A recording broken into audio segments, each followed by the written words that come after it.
So welcome back, or welcome if this is your first time here. Vinyl Monday is the who, what, when, where, why, and how do I feel about classic albums in my collection. If TV show length episodes aren't your thing, don't worry. I also do Vinyl Monday in 60 seconds here on my channel, over on my Instagram, as well as TikTok. Knowing my luck, either Elliot Roberts or Matt Williamson will surely beat me to the punch on this special.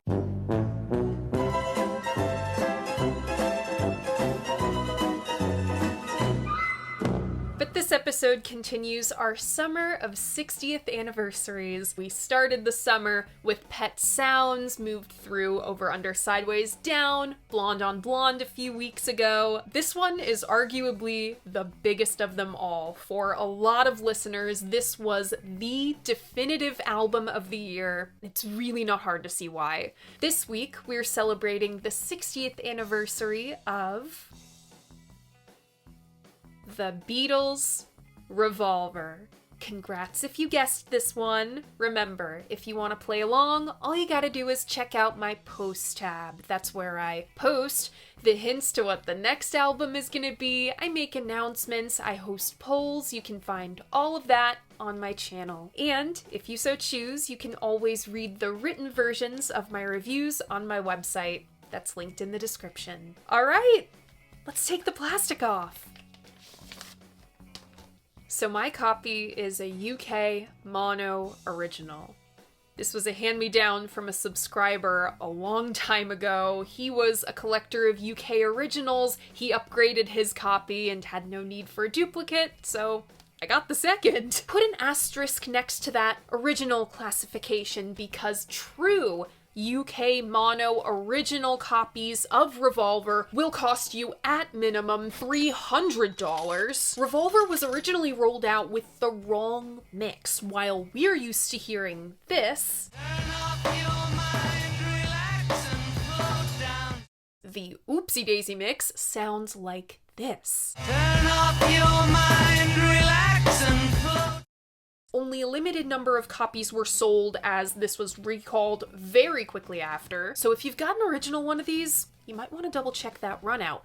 That accidental mix was re-released as a part of Revolver 2022. I bought this off a friend of mine who just so happened to be moving around the time this episode was coming together. This monster, let me be very careful taking this out, includes the Giles Martin stereo remix, this disc of outtakes, alternate takes, and demos. B-roll Abby will be much better at showing you all of this. A reproduction of the Paperback Writer and Rain single. One side is in mono, the other in stereo, and a faithful recreation of the original UK mono mix. After rejecting a collage by Bob Freeman for the Revolver cover, John calls up an old friend from the Hamburg days, Klaus Wuhrmann. Klaus's illustration for the Revolver cover art is part of a beautiful rock and roll tradition in which the artist has the artist hear the album as they make its art. The Beatles played Tomorrow Never Knows for Klaus, and he was freaked out by it. At first, my impressions of the music they played me was that it was just incredible. It was just really hard to explain. It was so far ahead of whatever any pop group had done before. His objective was to, quote, find a way to show the new idea, the new experimental stuff that's on the record to the public. It couldn't be another cover with lots of color and their faces. It had to be something completely different. And that's the hard job. Klaus wanted to keep it all monochrome, black and white, and to emphasize the guy's hair, because the Beatle hair was such a huge part of their image. Meanwhile, John Lennon, Paul McCartney, and their friend Pete Shotton go through old photos of the guys to include in the collage section. Sadly, the original drawing has been lost, but when he unveiled his final illustration for the Beatles and their people, as the story goes, manager Brian Epstein cried tears of joy. Klaus was paid just £50 for his work, and this was the outcome. Kurt Schwitters meets Aubrey Beardsley. Klaus's art won Best Album Cover at the 9th Annual Grammy Awards. He wrote a graphic novel about the making of the art. He's gone on record saying that this cover is not only the milestone of his graphic career, but a milestone of his life. Aww. And on the back cover, we have a black and white photograph by Robert Whitaker, Remember Him for Later, of the guys dressed in their Pierce Paisley shirts and their Birdsey digs. On Revolver, we of course have the Beatles. John Lennon on guitar, harmony vocals, Hammond organ, harmonium, tape loops, tambourine, and lead vocals on I'm Only Sleeping, She Said, Andrew Bird Can Sing, Dr. Robert, and Tomorrow Never Knows. Paul McCartney on bass, piano, rhythm guitar, a harpsichord-adjacent instrument called a clavichord, tape loops, harmony vocals, the guitar solo on Taxman, and lead vocals on Eleanor Rigby, Here, There, and Everywhere, Good Day Sunshine, For No One, and Got to Get You Into My Life. George Harrison on guitar, sitar, tambura, some bass, tambourine, tape loops, harmony vocals, and lead vocals on Taxman, Love You Too, and I Want to Tell You, and Ringo Starr on drums, various percussion, tape loops, and lead vocals on Yellow Submarine. Special guests include Alan Civil playing the French horn solo on For No One, Anil Bhagwat playing tabla on Love You Too, Neil Aspinall, Mick Jagger, Marianne Faithfull, Brian Jones, and Patty Boyd starring as partygoers on Yellow Submarine. Mal Evans also plays the bass drum, and uncredited players from the Asian Music Circle providing additional instrumentation on Love You Too. Revolver was produced by George Martin, who also conducted the string ensemble on Rigby and horn section on Got to Get You Into My Life, engineered by Jeff Emmerich. Roll transition.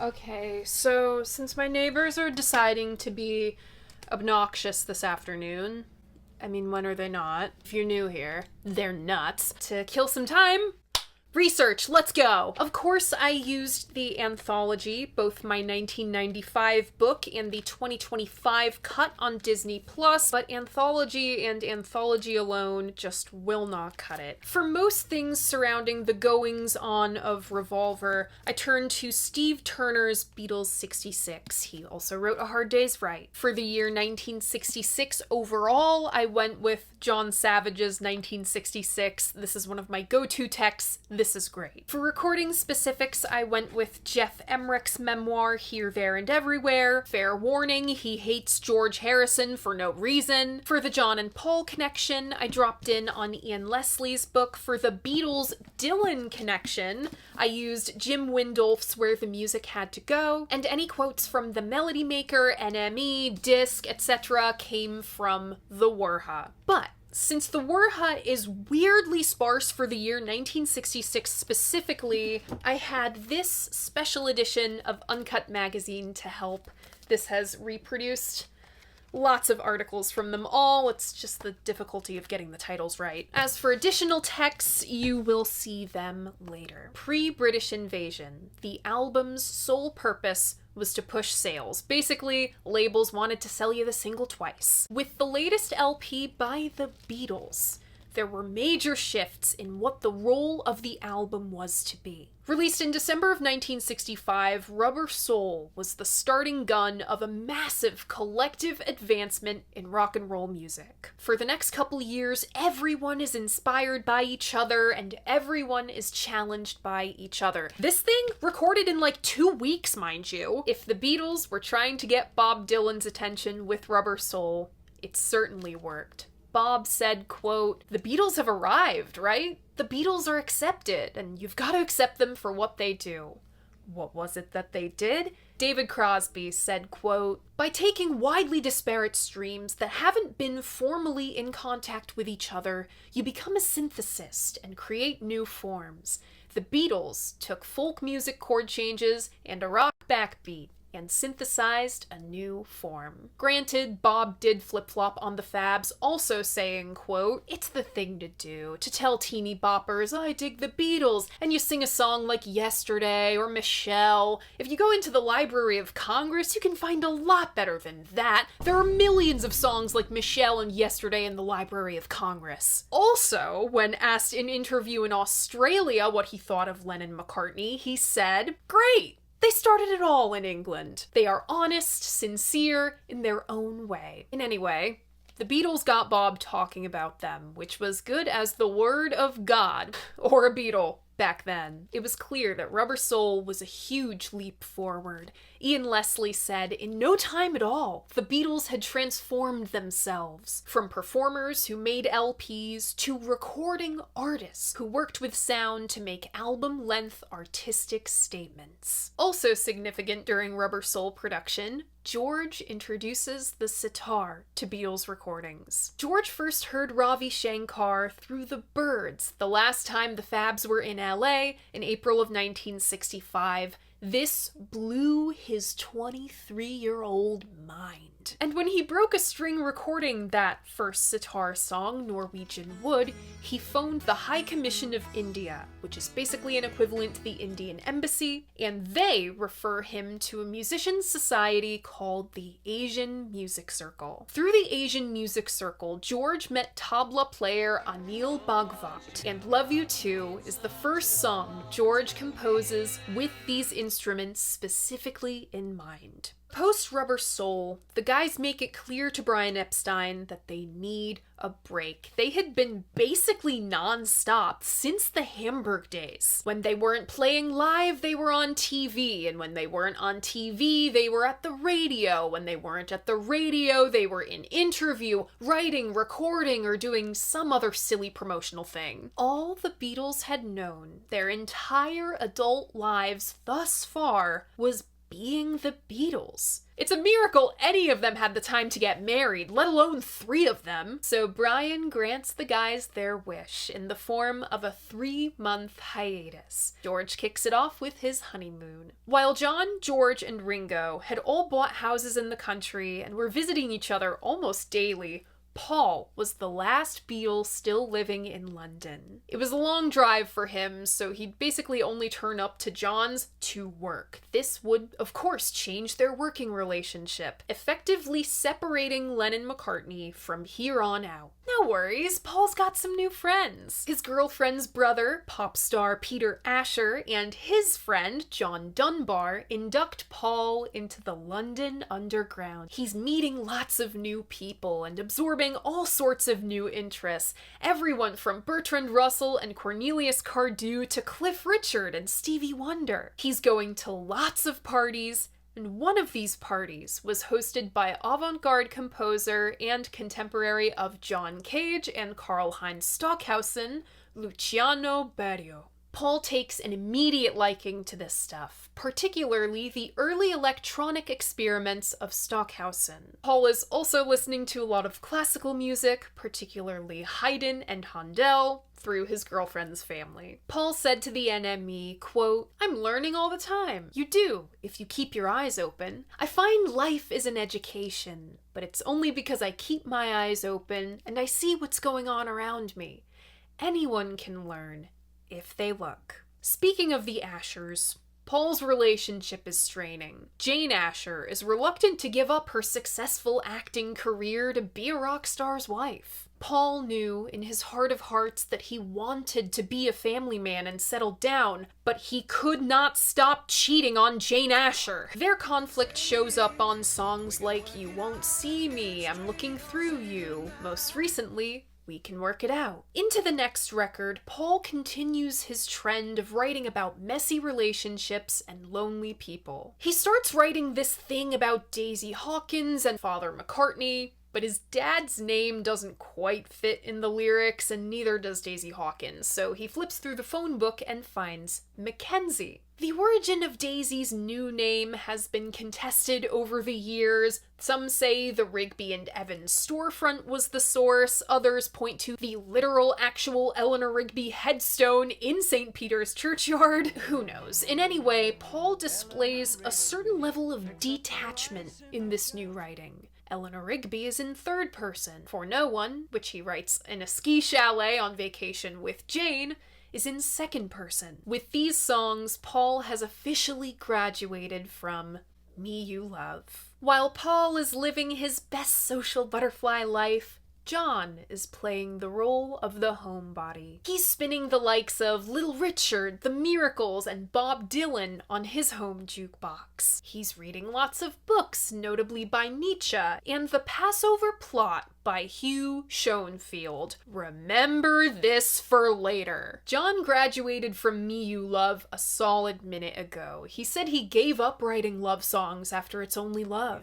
Now he writes In My Life about the procession of time and grappling with change. Nowhere Man about not feeling like you have a place. And Jim Windolf said, quote, now that the Dylan influence had been fully absorbed into the Lennon-McCartney songcraft, John reveled in the freedom to write about almost anything. Now, why the sudden expansion in the Beatles' interests? You have to remember, they either dropped out of college, didn't go to college, or in George's case, dropped out of high school to be Beatles for a living. They're making up for lost time, and these few months of relative quiet on the Beatle front were the perfect time to get out there, or get in their house and their bed in John's case, and do it. As for the music, Dick James gave John and Paul state-of-the-art, at-home, reel-to-reel recorders. This enabled them to develop their songs more at home. They weren't just cutting demos, now they were fleshing them out, overdubbing them. Paul used his new toy to create some electronic experiments, a la Stockhausen. Christmas of 1965, he brought in a home tape for the guys called Unforgettable. Though it was basically a 20-minute mixtape post combo, it definitely made an impact. George said, quote, John, Ringo, and I played it and realized Paul was onto something new. Combine that with John's interest in musique concrète, and it was inevitable. In their downtime, the guys do a series of features with Maureen Cleave for the Evening Standard. Surely these won't have widespread repercussions! And just before the Beatles end their hiatus, on March 31st, 1966, the Labour Party's Harold Wilson is re-elected as PM, winning against Edward Heath. Now, post-World War II, the British government was still in a massive deficit. One of the ways to alleviate this was imposing a 96.25% income tax on the highest earners. Some rough math for you, that's 1 for you, 19 for me. The pros in this are, of course, taxing the rich, but the con is that a tax this high doesn't necessarily incentivize the highest earners to,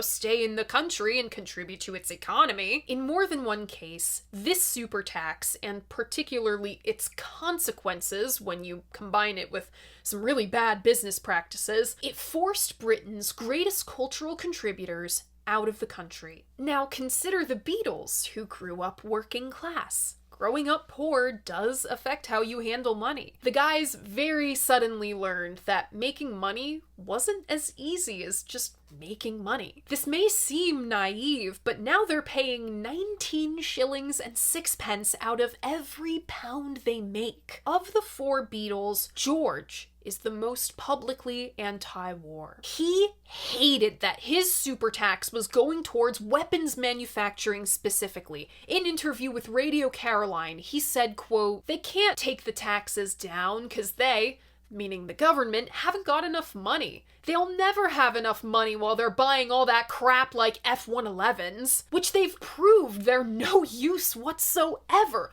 What's good all that? So if they pay off a few of the bloody debts to the steel industry, Ringo clarifies, then maybe they'd be able to cut the tax down a little, Harold. For all of these reasons, George wrote Taxman.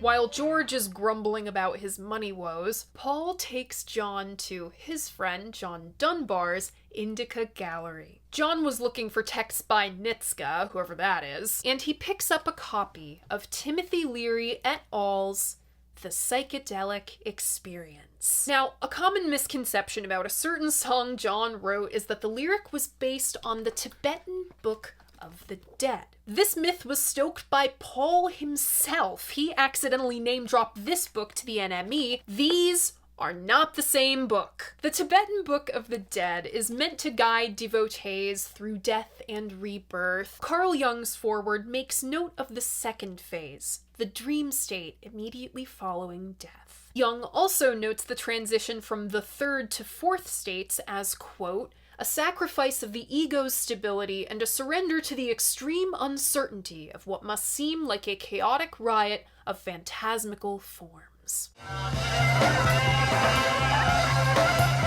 Now, Timothy Leary found that the Tibetan Book of the Dead read a lot like The Psychedelic Experience. These guys combined Jung's commentary in the foreword with a pop version of Eastern philosophy and heavily paraphrased the Tibetan Book of the Dead. These two texts have almost nothing in common. The Psychedelic Experience interprets the Tibetan Book of the Dead as not being a guide through literal death, but through ego death. A significant excerpt from Leary's introduction reads as follows. An ever-changing, surging turmoil of color may engulf your vision. This is the ceaseless transformation of energy, the life process. Do not fear it, surrender to it. Join it. It is a part of you. You are a part of it. Remember also, beyond the restless flowing electricity of life is the ultimate reality. The void. Surrender to the void. In the Psychedelic Experience, quote, John saw an opportunity to prove that even if he was not an urbane cultural maven like Paul, he was still the Beatle best able to channel the culture's most radical currents. John's writing right now also sports a certain detachment from his heroic intake of LSD. Pete Shotton said he saw acid as a godsend, a magical key to uncharted regions of his own imagination, and a potential cure for most of his psychological problems. It gave almost tangible form to his lifelong perception of the world as a surrealistic carnival, and it enabled him, instantaneously, effortlessly, and without leaving his chair, to experience the semblance of mystical visions and even communion with God. Revolver was recorded across 10 weeks in the spring of 1966. Work began in EMI Studios on April 6th. Two very consequential things happened that day. Number 1, 21-year-old Jeff Emmerich is appointed head engineer. Number 2 was working title Mark I, or The Void.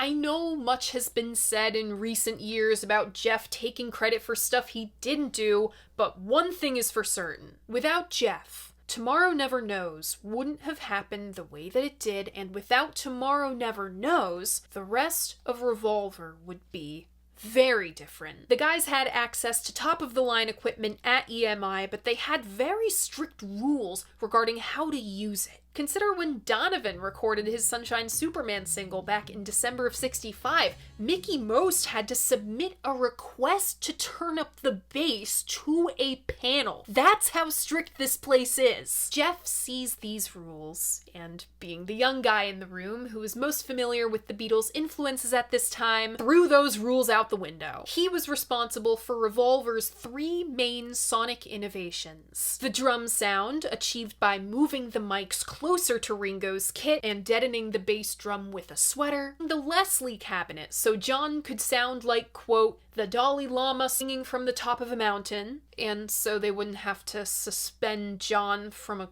cord off the EMI Studio 2 ceiling. You know they sent out Mal Evans to get a cord to hang John from the ceiling during Sgt. Pepper's production? You'd think they would have learned that lesson. And Jeff introduces compression. Engineer Ken Townsend was in fact responsible for John's ADT, automatic double tracking. This is a given nowadays where you can just go into whatever software and copy-paste the vocal track, but in April of 1966, this was the hydrogen bomb to the figurative coughing baby. Paul brought in some tape loops from home, including an orchestra playing a B-flat major chord.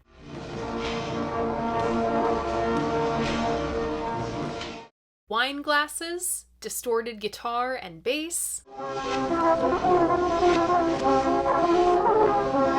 and his own laugh sped up. To get those loops on the backing track, they had to have everyone at EMI that day. I'm talking the Beatles, the whole crew, and the entire staff of EMI Whitecoats holding pencils and drinking glasses to keep the tape stable. Jeff remembered, quote, "So much of how Tomorrow Never Knows turned out was just luck. Certainly it wasn't planned that way or mapped out beforehand. The Beatles had come into the Revolver sessions completely refreshed and rejuvenated, and they connected up with me, willing to try anything and everything. It was just magic.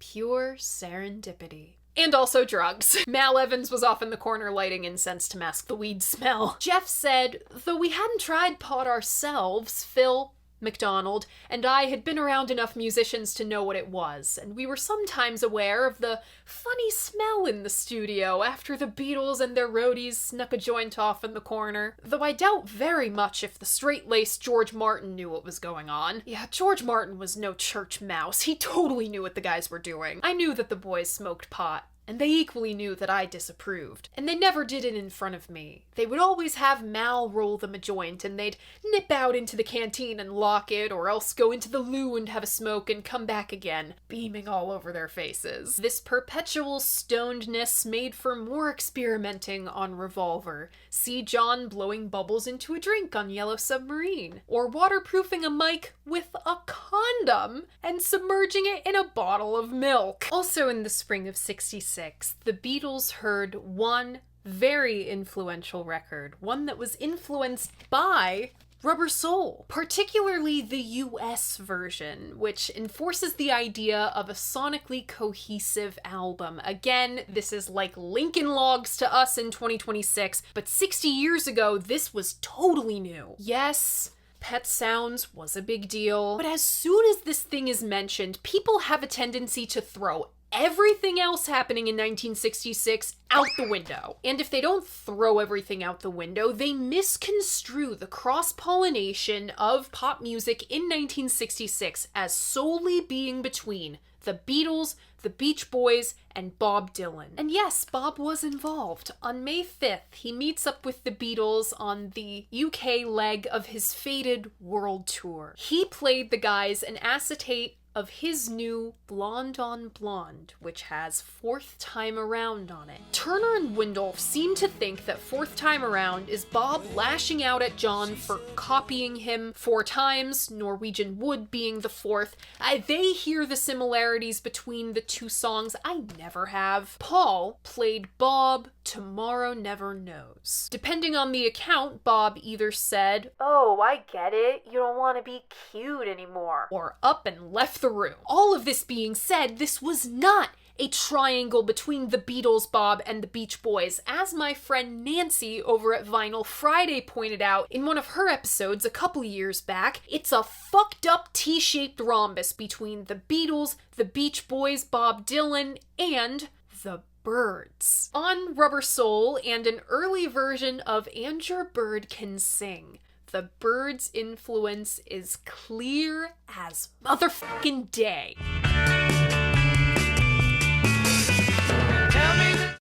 The R&B influence is still exacted upon the Beatles. The title of Got to Get You Into My Life is a riff on Solomon Burke's Got to Get You Off My Mind. We hear the Beach Boys' influence on Here, There, and Everywhere. Even the influence of Albert Ayler can be heard on Revolver. Check out those guitar solos! Paperback Writer, Backed with Rain, is released as a single in June. For the A-side, Jeff rewired a loudspeaker to be the mic for Paul's Rickenbacker bass. This allows for the prominent bass on subsequent album cuts. Rain features another lyric inspired by the psychedelic experience. Either by engineer error, John being stoned out of his mind, or George Martin intentionally doing it, the tape was put on backwards, and that is how we got We will hear much more of these techniques on Revolver.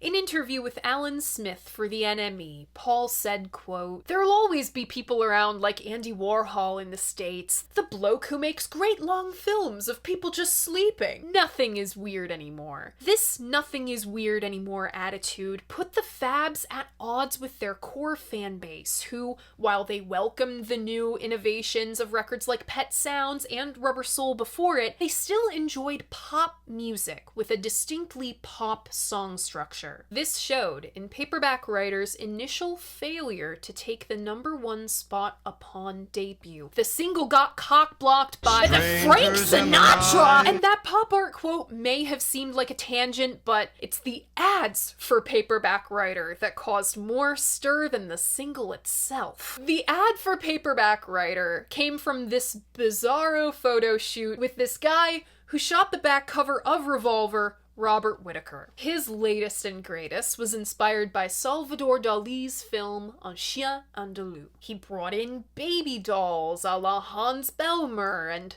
fresh meat. Paul tried to play this off as an anti-Vietnam stance. John said it was because they were sick of all the photos and sick of Capitol Records butchering their albums in the States. But the generally accepted interpretation is that Whittaker was demythologizing the Beatles. He said, quote, "I got fed up with taking squeaky clean pictures of the Beatles, and I thought I'd revolutionize what pop idols are." This was intended as a triptych, this being the middle of a creation and destruction image, but it seems more like a commentary on the commodification of pop stars to me. I've always thought these screaming, knicker-wetting girls, if they ever got a hold of the people, they'd have torn them apart. This image was used again for the cover of Yesterday and Today, the Butcher cover. A statement from Capitol Records exec Alan Livingston read, quote, "The original cover, created in England, was intended as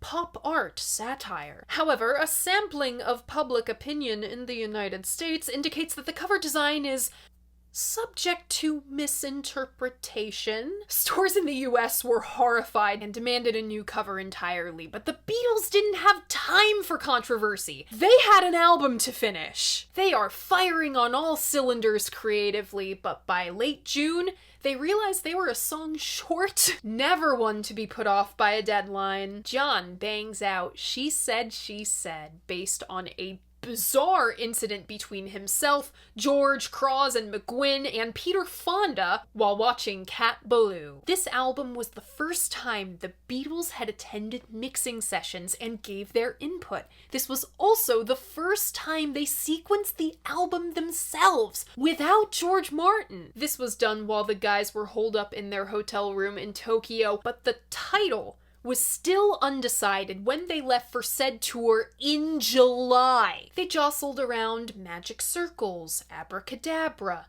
The Beatles on Safari, Freewheelin' Beatles. And we can't forget their spoof on the recent Rolling Stones LP. I believe it was Paul who came up with After Geography. None of them made the cut. The track listing of Revolver goes as follows.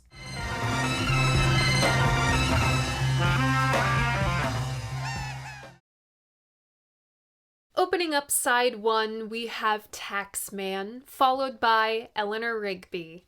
Then I'm Only Sleeping, next Love You Too, then Here, There, and Everywhere, Yellow Submarine, and side 1 closes with She Said, Opening up side 2, we have Good Day Sunshine, followed by And Your Bird Can Sing. Next, For No One, then Dr. Robert, next, I Want to Tell You, Got to Get You Into My Life, and the album closes with Tomorrow Never Knows. The US track listing omits I'm Only Sleeping, And Your Bird Can Sing, and Dr. Robert, but doesn't include Paperback Writer or Rain, and that's because all of them were released on Yesterday and Today, a whole 2 months before the main event. Revolver was released on August 5th, 1966, 60 years ago, last Wednesday. This happens with a Monday show. Sometimes we do the Monday before, others we overshoot. I can't control when the Mondays are. The Beatles had plans to tour Germany, Japan, the Philippines, and the United States to promote this record. However, 2 major scandals, nay, international incidents, overshadow the release of this album. First, the Philippines incident, which can be chalked up to a slew of miscommunications on both sides. First, Vic Lewis booked the Beatles to stay on a yacht rather than a hotel. Brian Epstein was not aware of this. People started bringing their friends on this boat, and there were unauthorized guests coming up and meeting the Beatles. Brian was like, hell no. Shuffled the guys to a hotel. Brian also wasn't aware that in Filipino culture at the time, anything but an explicit no to an invitation would be taken as a yes. That's how you got President Marcos and his wife preparing for a lunch at the palace with the Beatles, while the Beatles team had technically turned an invitation down, but what they didn't know was that they turned down the invitation to the 3 p.m. palace visit the day before. They hadn't turned down this other invitation to this lunch because Ramon Ramos hid the lunch invitation in the fine print of the newspapers, hoping that this would massage the answer into a yes on the day. But again, Brian said hell no. The Beatles team also weren't fully aware of the political situation in the Philippines at the time. They didn't know that this invitation from the president's wife was more like an order from the dictator's wife. David Guerrero has a whole book on the Philippines debacle called You Won't See Me. I didn't get a chance to read this before making the video, but my podcast co-host Emma interviewed Guerrero on her YouTube channel. He's a Filipino author, so he has a perspective on this situation that a lot of us don't. When the Beatles ghost the Marcos family, the situation quickly devolves. Their military security is revoked, they're running through the airport to escape agitators, some tax issue arises surrounding the Beatles' show fee, then Mal Evans and Tony Barrow's entries into the country are scrutinized by officials as an intimidation tactic. When those two are ordered off the plane by the police, Mal turns to George and tells him to tell his wife that he loves him because he thinks he's gonna fucking die. It was a really gnarly situation all around. George hadn't liked touring since 1965. He said to a group of reporters waiting on the tarmac for the Beatles at Heathrow, quote, "We're going to have a couple of weeks to recuperate before we go and get beaten up by the Americans."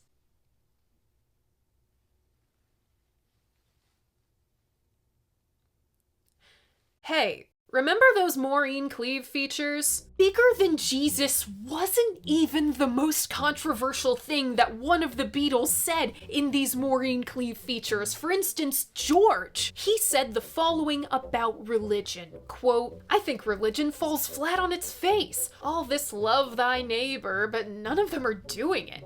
How can anybody get into the position of being the Pope and accept all the glory and the money and the Mercedes-Benz and all that?" Later, "Why can't we bring all this out in the open? Why is there all this stuff about blasphemy? If Christianity's as good as they say it is, it should stand up to a bit of discussion." Back in April of '66, Time magazine published the cover story, "Is God Dead?" proving that the cultural consciousness in the United States were having these conversations already. When asked about religion, which was a thing that the Beatles and Maureen had spoken about before, John said, "I think Jesus was probably a very hip guy. I think a lot of the stuff about magic and miracles is probably a lot of bullshit that was written about years later. I think he was just a very hip guy, and you can read his messages. What he really says is, you are here. Be true to yourselves. Try to love people. Love your neighbor. Help someone if they're down." But the quote that caught people's attention was, "Christianity will go. It will vanish and shrink. I needn't argue about that. I'm right, and I will be proved right. We're more popular than Jesus now. I don't know which will go first, rock and roll or Christianity. Jesus was all right, but his disciples were thick and ordinary. It's them twisting it that ruins it for me. John was trying to say that the good messages of Christ, loving thy neighbor, helping the poor, got lost amid thousands of years of fanaticism, interpretation, and reinterpretation. Dare I say, we've lost sight of the messages of Christianity because they've been taken out of context. The story was published in Britain back in March with no incident. The New York Times Magazine ran it again in April. Again, no problem. It was when the story was sold to Datebook, edited by Art Unger, who then sent advance copies out to media in the American South, that it all went wrong. And who knows, it might have gone unnoticed still had the Leighton and Charles show on WAQY out of Birmingham, Alabama hadn't spoken about it on the air. And even then, this might have flown under the radar had a journalist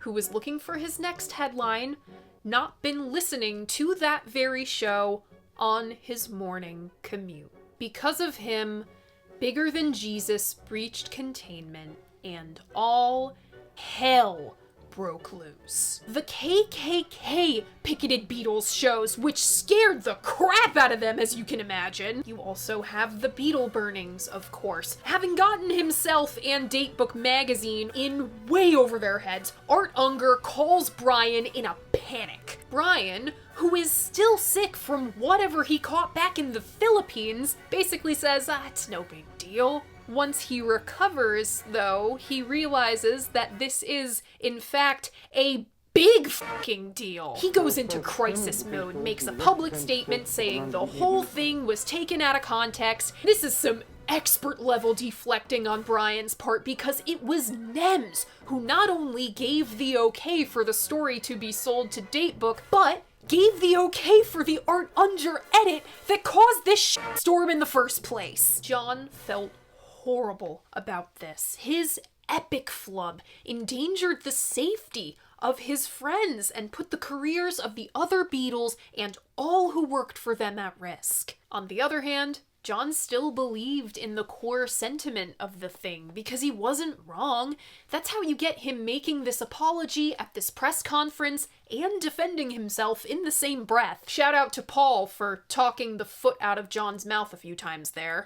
Thankfully, John had a good sense of humor about the whole thing. He later said, quote, "I always remember to thank Jesus for the end of my touring days." Maybe the funniest side effect of the Bigger Than Jesus thing was Capitol and EMI rush releasing Eleanor Rigby backed with Yellow Submarine as the next single. This was a good old-fashioned diversion tactic, and what do you know? It peaked at #1 in both the UK and the US. After all of that shit, there's still the matter of the album itself. Disc Magazine gave the Revolver review to Ray Davis ahead of release.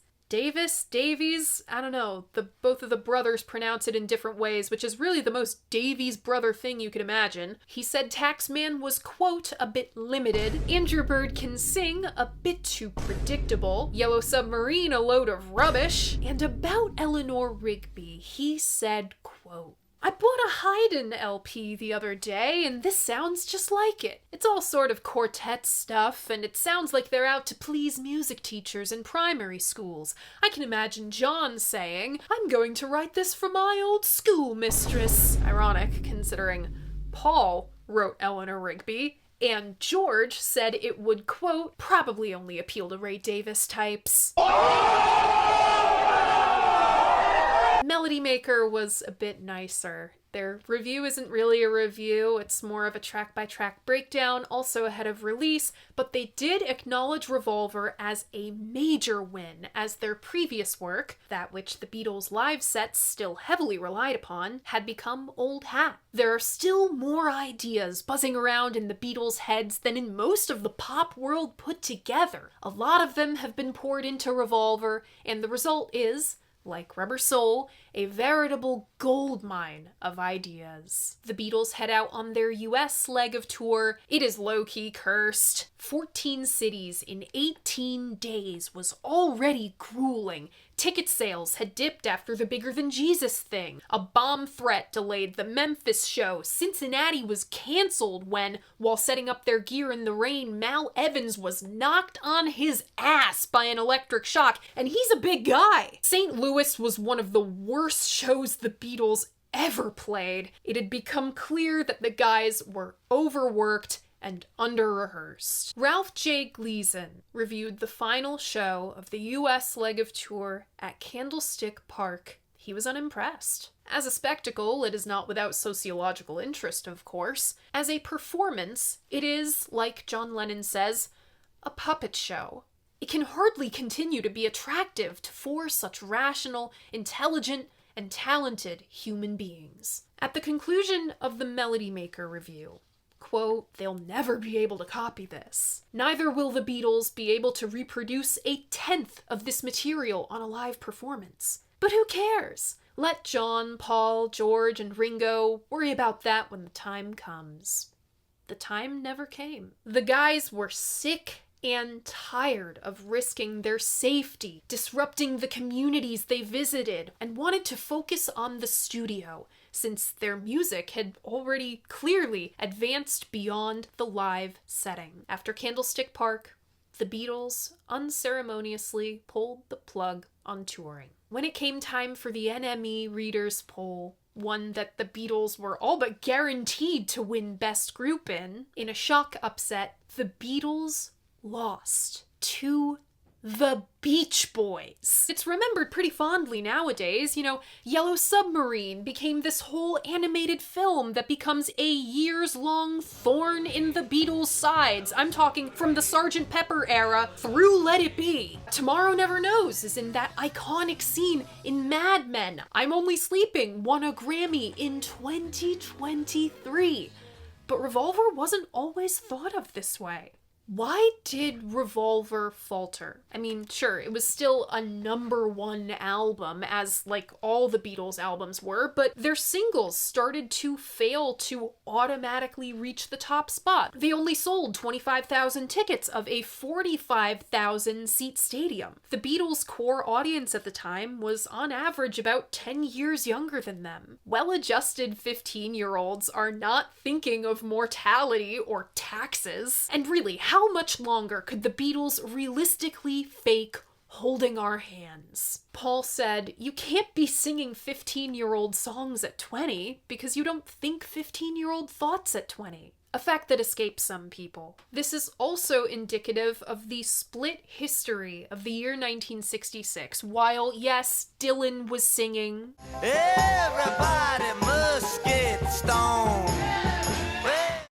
and the Beatles had stuff like this. Ballad of the Green Berets was America's best-selling single of 1966. For the first time in the period that the Beatles have been pop culture fixtures, they're not the darlings anymore. This is a great big to-do. People are asking questions. Are the Beatles officially over? Are they entering their flop era? After the US tour concludes, the Beatles go on another mini hiatus so that John can fly out to Spain and star in How I Won the War. While there, he writes Strawberry Fields Forever. If 1964 through 66 was the Beatles as a pop band Mark I, with Strawberry Fields Forever and its soon-to-be B-side Penny Lane, the arrival of the Beatles Mark II. That's a story for another day, though. And my pepper suit is at the cleaners. So, what do I think of Revolver?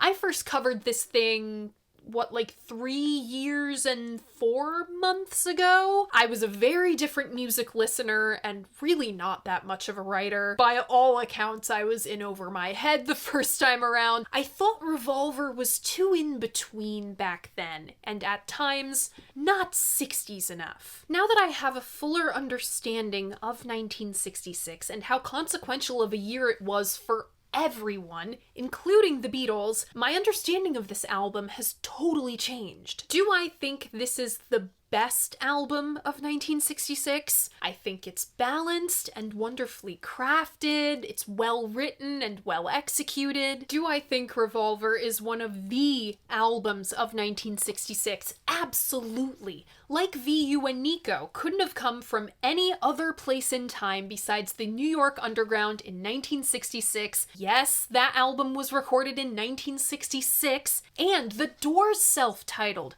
couldn't have come from any other place in time besides Laurel Canyon in 1966. Revolver is London at the height of its pop culture power in 1966. Like the London Underground in the mid-60s, Revolver is all about breaking conventions, whether cultural or sonic. This album seeks to make something artful and something new. I'm more confident answering the question of, is the procession of the following 60 years of music the same without Revolver? No. This record is one of those essential stones laid in the path. Talking about breaking conventions, it is very unusual to start a Beatles record with a George song.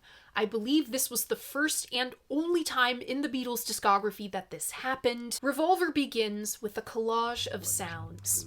Counting in, a tape winding up, a guitar warm-up, and a cough. This is obviously still the product of a studio. They had to put all of these sounds together to sound this way, but we've shrugged off the glossy studio sheen. This isn't the big of A Hard Day's Night, right? The Taxman riff was inspired by the Batman theme song. No, really, the guys received a promo single ahead of the show's airing. Instead of the hokey 60s superhero, this riff is sleek, thrifty, and vicious. It does not waste any time or energy. Neither does the slice of reality George serves us. Let me tell you how it will be. It's 1 for you, 19 for me.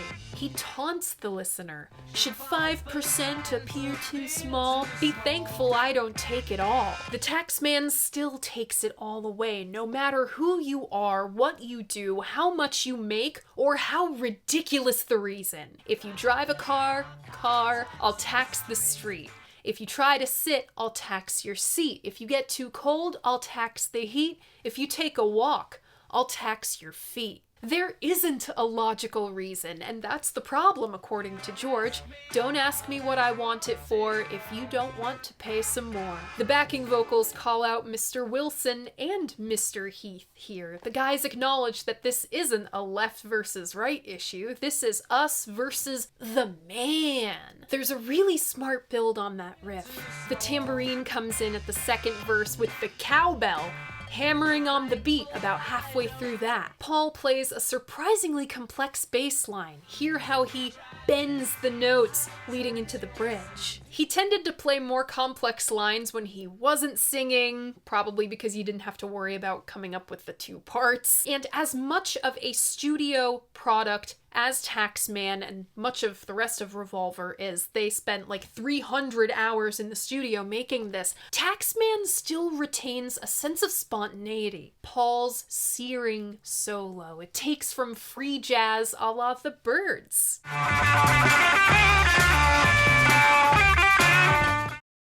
As fun as the loud stream of consciousness guitar solo and the breathy girl group cutesy backing vocals,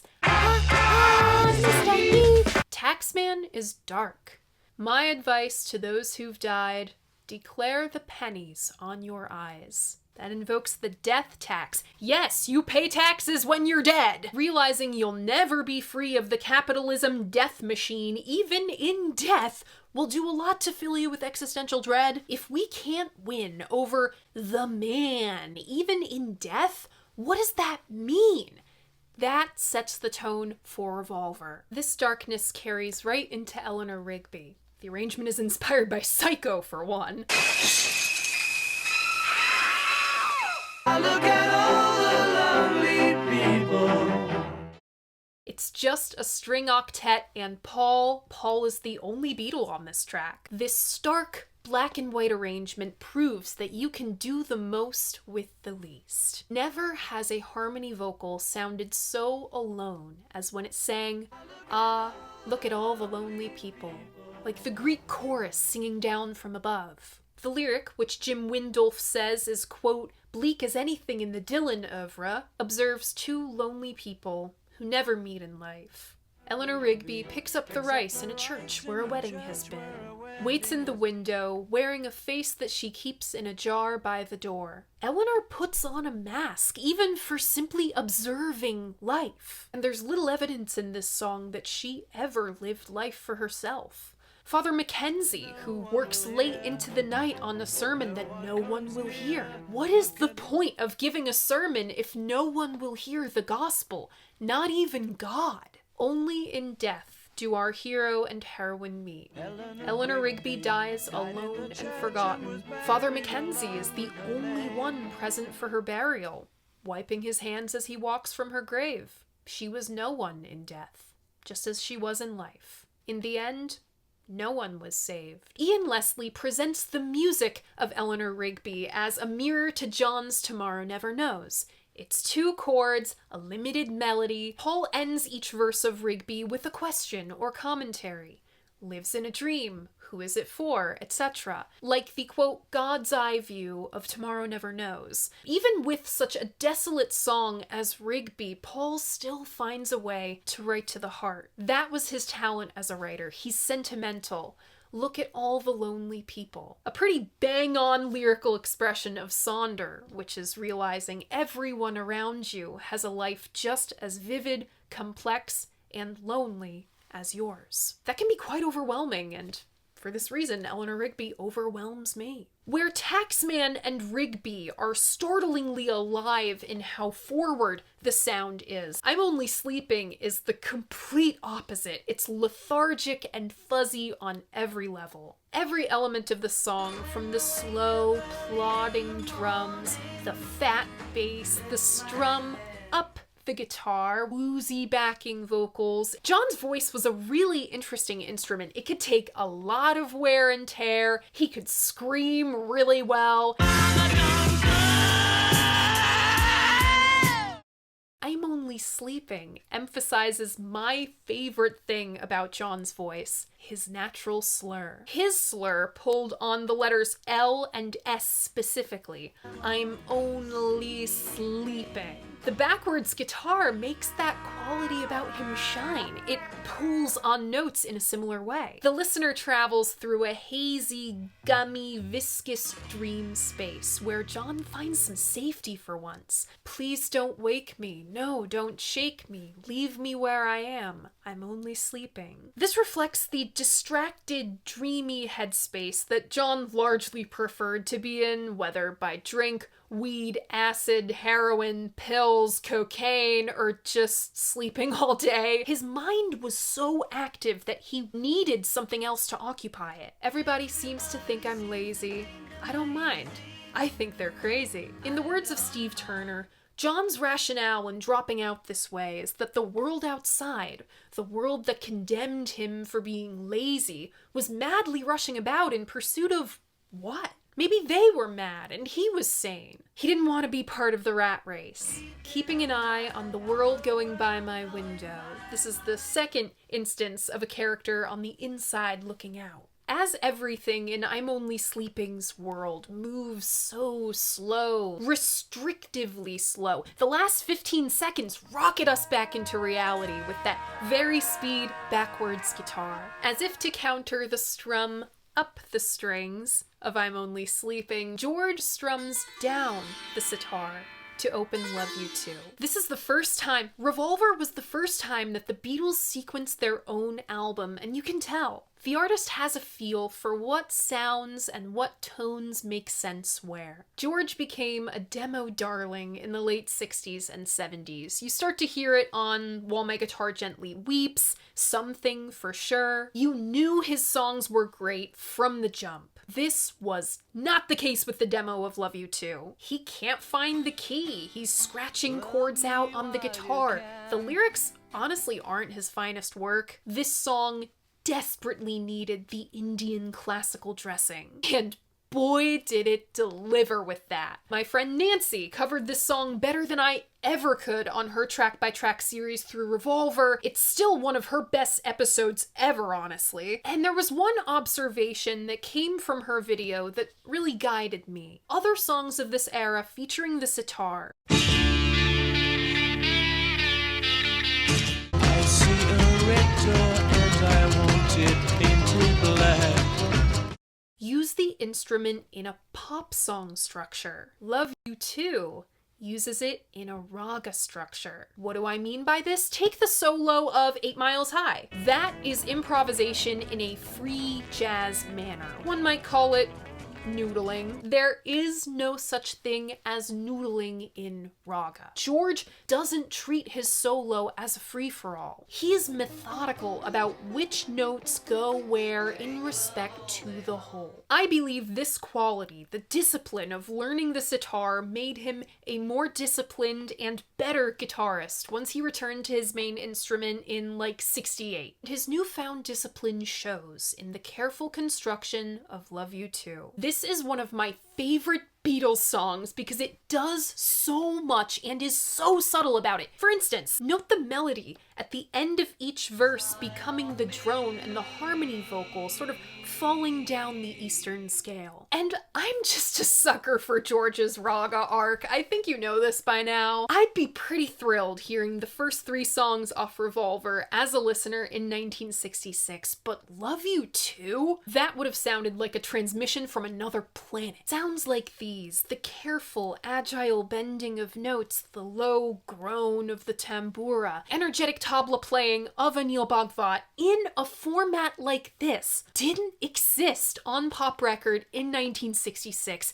It is amazing. Having gone so far out with the past few songs, having covered so much new territory, we come back to earth with tender, classy ballad, Here, There, and Everywhere. The Beach Boys' influence is obvious on the head of the song. To lead a better life, I need my... And the pretty little inversions in the backing vocals, but don't count out those finger snaps. They're totally temptations. Paul can write a love song like few others. Here, There, and Everywhere is written like a romance movie montage. Here, making each day of the year.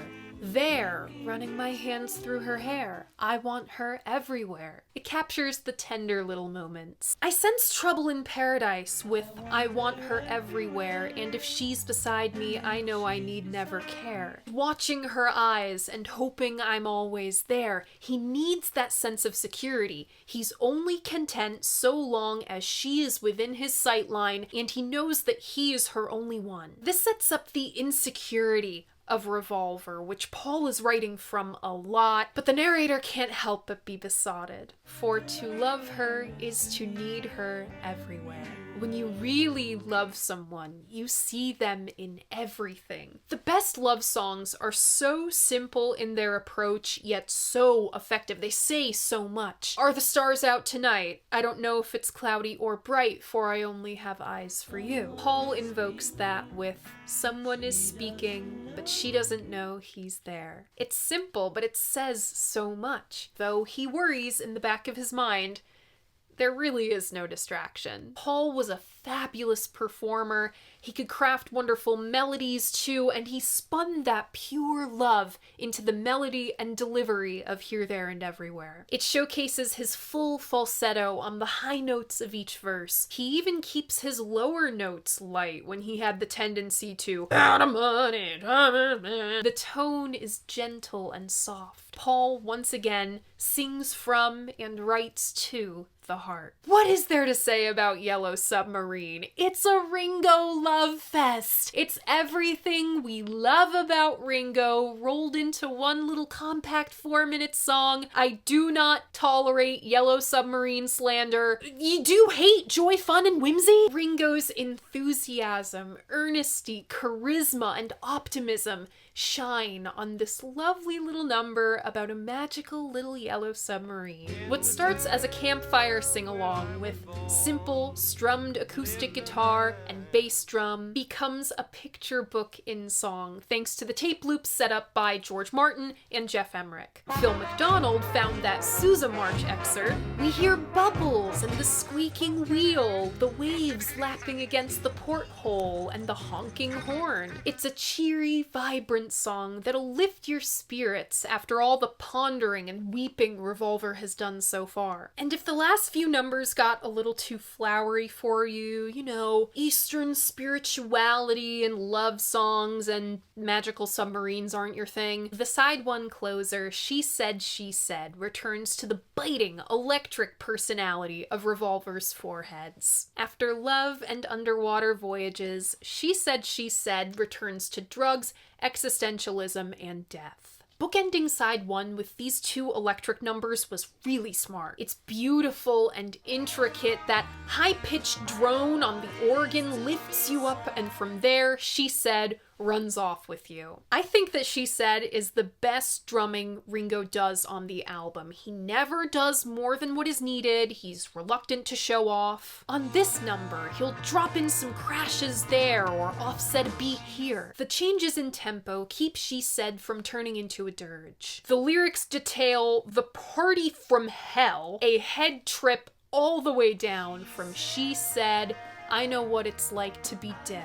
Understandably, our narrator, who is high as a kite, is like, dude, what the hell? I said, you put all those things in your head. Things that make me feel that I'm mad. I like how John has chosen to tell the story of this party from hell in a pretty realistic way. You know, this song kind of follows the path of, she said this, and then I said that, and then she was like this. What could read as frivolous, lighthearted, and just weird, John socks to us all with one hell of a line to close each verse. And you're making me feel like I've never been born. She Said is also the first instance of the Beatles joining unfinished songs together to make a whole. They do it again to great effect on A Day in the Life, Happiness is a Warm Gun, the long one. It's ironic that John gave the long one so much shit when he was the one who introduced this format to the Beatles in the first place. It becomes a classical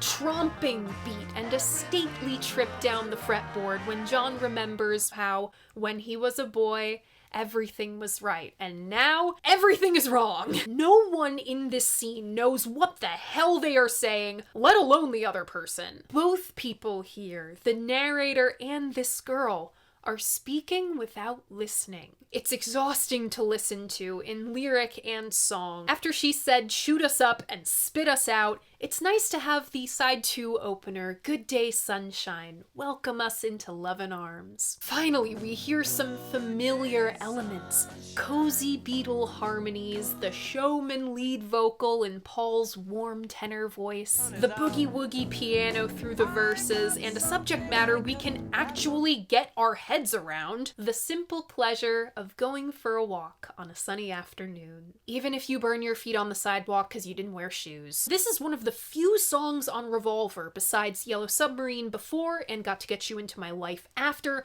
that are truly upbeat with no strings attached. Yes, there are death and taxes, exploitative people, using substances as a crutch, loneliness, and all these awful things in the world. But there's also just enjoying being alive, being in the moment. I think that's why Good Day Sunshine was pushed onto Revolver. It sticks out like a sore thumb sonically, but I recognize that it's necessary because Revolver needs its bright spot. John treated And Your Bird Can Sing as, quote, a horror, and, quote, one of his throwaways. You know, take 1970 and 1980 John for what they were. I disagree that this is a throwaway. And Your Bird Can Sing. There's a lot to dig into. This has become one of my favorite Beatles songs. Maybe part of the reason I go so hard for this song is because it started as a Byrds imitation, and I love the Byrds. But I'm glad that this song was reworked to sound more like Revolver.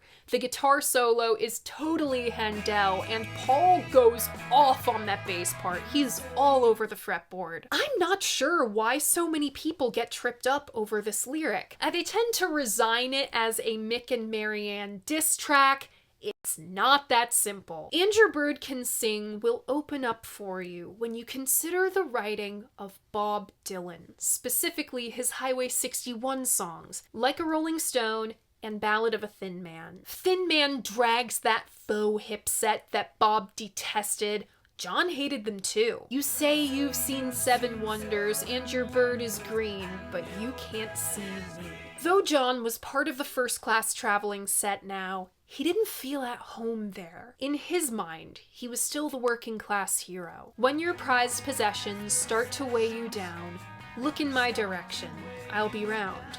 There's a hint of Like a Rolling Stone in there, the princess on the steeple and the chrome horse and the diplomat. And he takes a swing at those who refuse to handle pop music as an art form. You tell me that you've heard every sound there is, and your bird can swing, but you can't hear me. While others value material wealth and use it to buy fancy things or buy a diploma, John reminds us of what truly matters. All those who reduce the Beatles to mop tops, matching clothes, and screaming girls can't really hear the Beatles. If Leonard Bernstein is calling them the best of the best, right? Arbitrary change of key.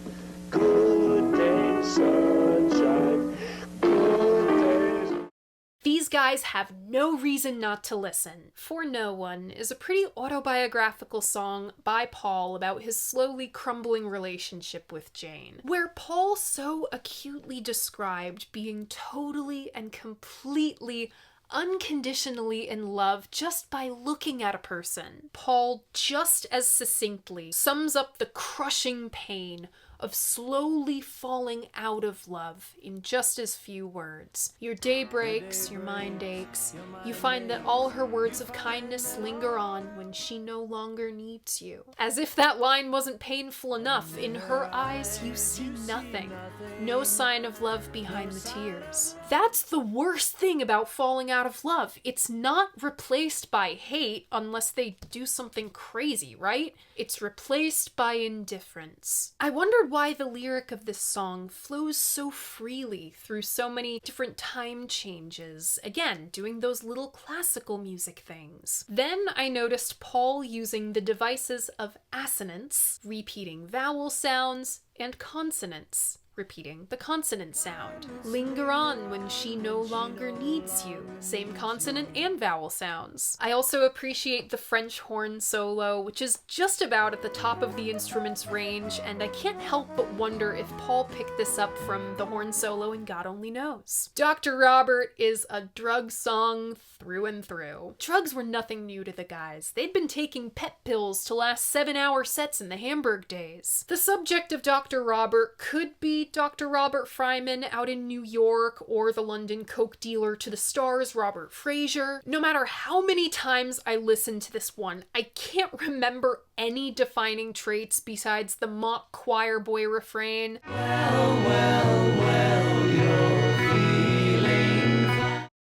And the punchy percussion, that's great too. I Want to Tell You is about an issue all too familiar to George, speaking his mind. His natural instinct was not to open up. Instead, he would rather sit, stew, pout pout and lash out. He is my favorite Beatle, but he was a grump. This also isn't his strongest lyric, but this is really great musically. The tension created between the guitar lick and the angular, uncomfy piano chords is one of Revolver's finest musical moments. Got to Get You Into My Life carries over the Stax Motown influence from Rubber Soul. The guys loved American R&B. They were even considering whether to record Revolver in Memphis or do an album of Holland Dozier and Holland songs. But you guys, the horns are way too shrill. I understand what they were going for here, and it's a great song for the band, like the arrangement is alright. Paul wanted the beefed up horns, you know, like this.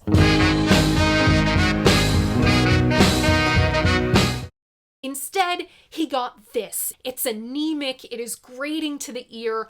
Paul said this was one of 2 songs on Revolver that would have sounded better if recorded in the States, the other being Taxman. I say leave Taxman alone, but I fully agree with his assessment of Got to Get You Into My Life. This is a failed experiment on Geoff Emerick's part, and it really takes away from the overall quality of the song. An experiment that most certainly did not fail. A mass-market, avant-garde artifact that fused radical technology with the most explicit evocation yet in popular culture of mystical transcendence, as John Savage said, of Tomorrow Never Knows. Listening to the demo, this thing was remarkably fully formed. We have the lyric, we have the tape loops, we have the Leslie, the backwards guitar.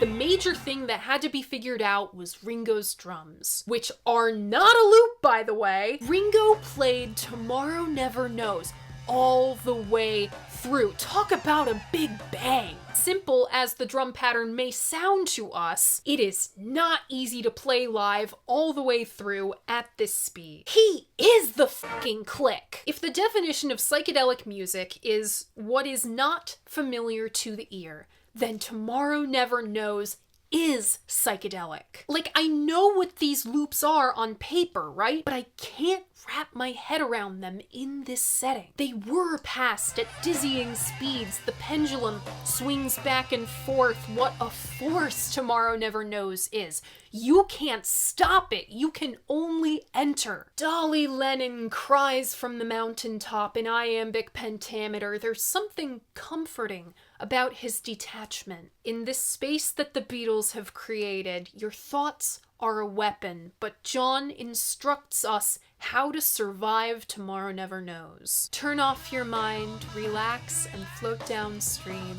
It is not dying. It is not dying. Lay down all thoughts, surrender to the void. It is shining. To survive Tomorrow Never Knows, you must lay your thought weapon down and not fight the current. Tomorrow Never Knows circles down and around you, ad infinitum, pulling you into the depths. It plays perfectly to my tastes. Like, of course, this is my favorite song on Revolver. I love the ancestral circle, as I've come to calling it, and the drone. The tambura drone is wonderful. The ignorance and haste line is adapted from Psalms 19:2 in the King James Bible. This is worth noting because Bob Dylan had a copy of the King James Bible on hand when he was recording Blonde on Blonde. This becomes especially apparent in John Wesley Harding the next year. And on the very last line of Revolver, John deals one of the best lines he ever wrote. Play the game, existence to the end of the beginning. The album really ends with the goofy, very speed piano vamp. People forget the Beatles were terminally unserious. All in all, the mono mix of Revolver, this one is perfect. But for some reason, they really bungled it on Tomorrow Never Knows. What is a masterful finale, I know it is, because it still takes me by surprise when I hear it, is lesser in its intended mono format, and that really is a shame. So how do we come to Revolver 60 years later? After Revolver, rock and roll had all these big ideas. Let's make an album as another band. Let's jet off to India for a few weeks and write like 30 songs there. Let's do something. They didn't know what Get Back or Let It Be was gonna be until woefully late in the project, but it turned into, let's have one last go at it. But for the Beatles, Revolver was the last album in which there was no game plan. This is the last real organic flow of ideas from these guys, and I think that's why listeners 60 years later respond to Revolver. 2026 is a paranoid, unreal year. People are rejecting social media, seeking physical media and real, tangible experiences with people close to us. The sinister rise of AI, which plagues this platform, has us questioning everything. We no longer know what is real, but we are seeking what is real and human-made. As a culture, I think we're realizing that we have gone too far in this direction without really doing anything at all. It's like Sun Ra said, right? Humanity is on the right path, we're just going in the wrong direction. The most recent episode of Fans on the Run, shout out to its host Ethan, who made this video's incredible thumbnail, it examined the paranoia and derealization of Revolver, culminating with Tomorrow Never Knows. Guest host Michael Solkill of the Gear There and Everywhere channel called it John's acid album. Quote, he has experienced reality in a brand new way, which is not dissimilar to a panic attack. We're experiencing reality in a brand new way and wondering where to go from here. Where do we fit into our own world? All this got me thinking about the Revolver title. Magic circles, double meanings, blah, blah, blah. You know the story by now. Tell us about the dream again, Paul. I thought of the wheels of Eastern and alternative philosophies popular among the counterculture in the mid to late 60s. Excuse me, I have to go get something. Yeah, my voice is going, so I'm gonna wrap this as soon as I possibly can. Oh, gosh, I don't even remember which number card this is in this deck. Hanged Man. Oh, Hanged Man is such a great card. Here, there we go. The Wheel of Fortune. Buddhism's Wheel of Dharma, meant to represent the Eightfold Path to Enlightenment, pictured in the Tibetan Book of the Dead. And my personal favorite, Samsara, the wheel of suffering we are trapped in for all our reincarnations, past, present, and future, until we shed our karma, rebuke our ignorance, anger, and earthly desires, and reach enlightenment. Realizing that you, the self, that which has been centered through all of Western philosophy dogma, the West is such an I, me place. I think, therefore I am. Realizing that you are just a tiny cog in a greater machine that is not only the whole universe, that will freak you out. Not knowing for sure what is beyond our mortal plane, only knowing that one of these days you will find out. That's enough to induce a panic attack. As a certain pop star sampled for her most recent album, no one lasts forever. They are dead. They are gone. But this decentering of the self can be totally liberating. Oblivion is freedom. I'll close this out with one more quote from our master of ceremonies this evening, Mr. Timothy Leary. Whether you experience heaven or hell, remember that it is your mind which creates them. Avoid grasping the one or fleeing the other.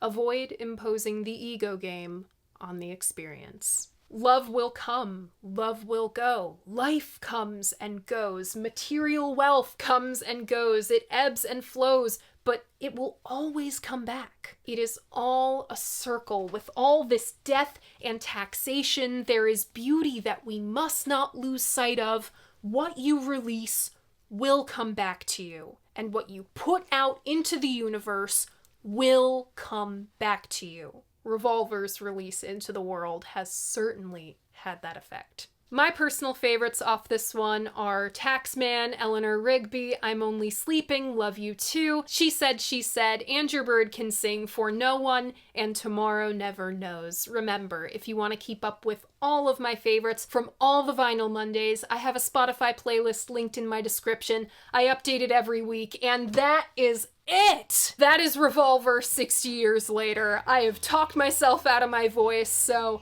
I'll hand the conversation to you. What do you think of this album? What what do you think of Revolver? Leave a comment letting me know. I love hearing what you guys have to say about albums that I love, and remember, despite what some guy on the internet says, your opinion matters. If you like what I do here, you should like this video and subscribe to my channel. I post new episodes of Vinyl Monday mornings at 11, a new episode of my podcast every other Friday at noon, and if you so choose, you can become a member of the freaking Peanut Gallery, my Patreon, where you'll get early access to extended, uncensored cuts of these episodes and a bonus video every month. It gives a little extra support to what I do. Thank you so much for watching, and I'll see you guys next time. Bye.